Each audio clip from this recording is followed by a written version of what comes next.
2 Timothy chapter 4, verse 16 and verse 17. This was Paul's account.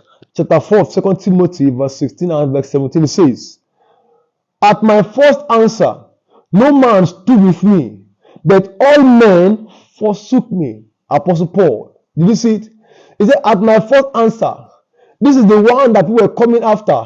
A point came in his ministry at the point of when he was arrested and then he was being judged. At my first answer, from this statement, you would denote that he was expecting the people to rally around him, to support him, to encourage him. But he said, at my first answer, no man stood with me, but all men forsook me. I pray God that it may not be laid to their charge. Now look at verse 17. Notwithstanding, he understood. Paul had learned. Paul had grown to know how to travel alone.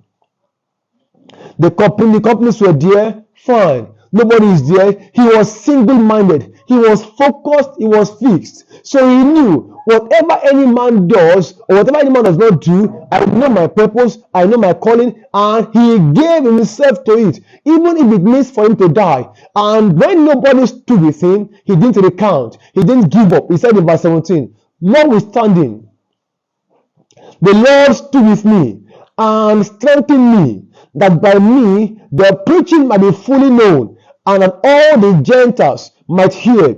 And I was delivered out of the mouth of the lion. Do you see it now? So he had already built a system. I want to say to you now, young boy, young girl, if you must really go far in your on path of purpose, there are certain systems you must build that would give you the that will keep you in times like this, in times when you are forsaken, in times when you seem abandoned. If you don't build the systems, if you don't build those systems, when these things happen to you, you might be, distraught and give up on your purpose.